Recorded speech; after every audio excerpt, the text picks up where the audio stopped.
देखिए टॉपिक है आपका रिफ्रैक्शन।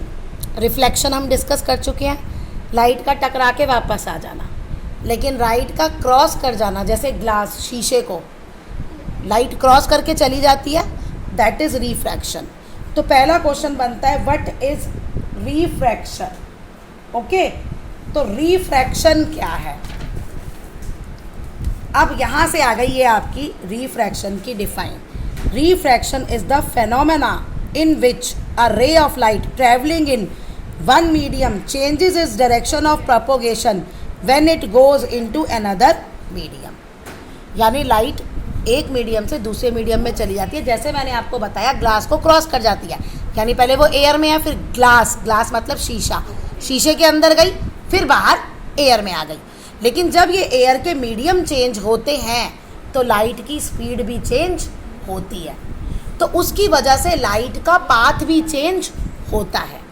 तो पूरे फेनोमेनन को हम कहते हैं रिफ्रैक्शन। तो पहला आपका क्वेश्चन है डिफाइन रिफ्रैक्शन।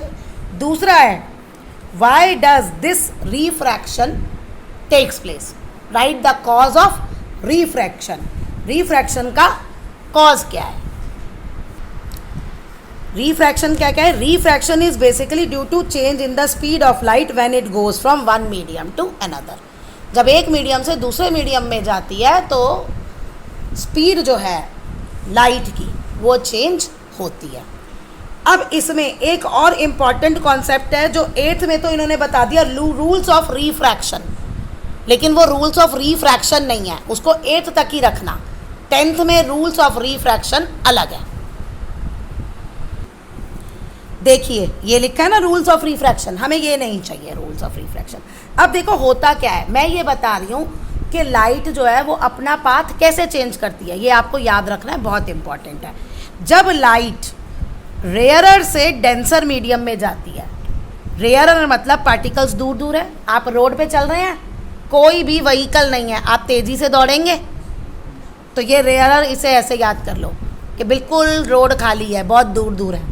डेंसर मतलब पास पास। क्या होता है, अब जब ट्रैफिक हो तो आपकी स्पीड क्या होती है, स्लो हो जाती है ना, क्योंकि जगह मिलेगी तभी आप जाओगे ना, तो ये वही केस है। तो अब जब रेयरर से डेंसर में आती है, देखिए हम क्या करते हैं, एक पहले हमारा ये सेपरेटिंग बाउंड्री है, ऐसे मैंने ये पेन रखा ना, यहाँ ऐसे ग्लास स्लैब रखी है, ऐसे ये ग्लास स्लैब है, यहाँ ये एयर है, हमने एक 90 का लाइन ड्रॉ कर दिया जिसे हम कहते हैं नॉर्मल, जैसे रिफ्लेक्शन में था हमारा। अब ये लाइट का ओरिजिनल पाथ है इंसिडेंट रेयर। जब रेयरर से डेंसर में आएगी, अब इसका ओरिजिनल पाथ क्या है, ये है ना, it bends towards the normal, ये नॉर्मल की तरफ झुकेगी, ये हमारी रिफ्रैक्टेड रे है, रिफ्रैक्टेड रे। हो गया क्लियर। अब इसका अपोजिट जब डेंसर से रेयरर में जाएगी तो ये देखिए, ये आपका नॉर्मल है, ये आपकी इंसिडेंट रे है, it will move away from normal, वो नॉर्मल से दूर जाएगी। ये दो रूल आपको याद रखने हैं, मेरे भी मुंह से रूल निकला, लेकिन ये 2 पॉइंट रिफ्रैक्शन के बारे में आप याद रखना। देखिए अब आपका क्वेश्चन है कि ये हमने डिस्कस क्यों किया। 3 क्वेश्चन बन रहे हैं जो एनसीईआरटी की 10th में एक लाइन देके ही छोड़ दिया, लेकिन आपको वाई करना है। ये डीएवी की 8th क्लास, जिन्होंने डीएवी 8th क्लास पढ़ा है ना, वो ये ऑलरेडी पढ़ चुके हैं सारा टॉपिक। ये दिख रहा है पेंसिल कैसे दिख रही है, ग्लास में डली हुई है, पानी ना हो तो सीधी दिखेगी ना, ऐसे दिख रही है ना। ओके, ये देखिए कॉइन, ये ना एक गेम होता है, वो कहते हैं चलो जादू दिखाए जादू। क्या आपने एक बीकर लिया, या इसकी बाउंड्रीज विजिबल नहीं है, बॉक्स ले लिया आपने कोई, उसमें नीचे आपने सिक्का रख लिया। अब आपने किसी को, अब पोजीशन आपको एडजस्ट करनी पड़ेगी, खड़ा कर दिया थोड़ा दूरी पे, अब उससे पूछो सिक्का दिख रहा है, कॉइन दिख रहा है, वो कहेगा नहीं दिख रहा। आप कहो पानी डाल दिया आपने, अब कहो कि सिक्का दिख रहा है, वो कहेगा हाँ अब मुझे सिक्का दिख रहा है।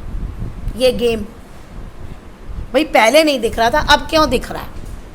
और एक कभी आपने स्विमिंग पूल या कोई वो देखा है पानी स्विमिंग पूल में गए हो, कहते हैं ना अरे पानी तो कम गहरा है, ये कोई वो है गहरा, और जब असली में कूदते हो तो पता चलता है कि कितना गहरा है ना। तो हम ये 3 क्वेश्चन डिस्कस करेंगे। कौन कौन से हैं? अब आपके ये क्वेश्चन बनेंगे गिव रीजन, ठीक है। Give reason, a pond appear shallower than is its actually is. Shallower मतलब कम गहरा दिखता है, एक्चुअली होता ज़्यादा गहरा है, क्यों? The coin not visible before becomes visible after some water is poured on into the cup. Why pencil appear bent when it is dipped half in water। आधी ऊपर है और आधी पानी के अंदर है, तो वो आपको बेंट ऐसी एक्चुअल है ये, लेकिन ऐसी नहीं दिखती, ये दिखता है आपको, ऐसे दिखता है। जो पिक है ये ऐसे दिखता है, क्यों? तीनों का रीज़न आप है, तीनों में आप शुरू में लिखोगे this happens due to refraction. This happens due to refraction. अब देखो कैसे, इसमें तुम्हें ये डायग्राम बनाना है। डायग्राम बनाना मैं तुम्हें यहाँ बताती हूँ कैसे, राइट। देखिए ये यहाँ पे पेंसिल है, ये आपकी यहाँ पे पेंसिल है, पेंसिल की टिप, यहाँ तक वाटर है। अब कोई रे यहाँ से ट्रेवल हुई पेंसिल की टिप से। अब वाटर जो है ये नॉर्मल, वाटर क्या है? डेंसर। एयर क्या है? रेयरर।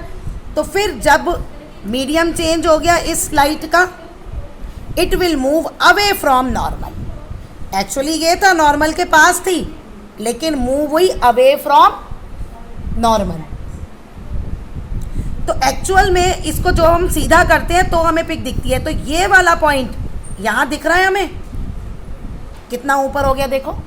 तो पेंसिल पे जितने भी पॉइंट्स हैं सब पे अगर आप ये रूल लगाओगे तो पूरी पेंसिल कैसे दिखेगी? ऐसे ही दिखेगी ना, क्योंकि ये रूल तो मैंने अभी सिर्फ इस टिप पे लगाया है, बाकी ये भी तो पॉइंट लोगे, ये सब पे लगेगा, तो तभी हमें पेंसिल ऐसे दिखती है।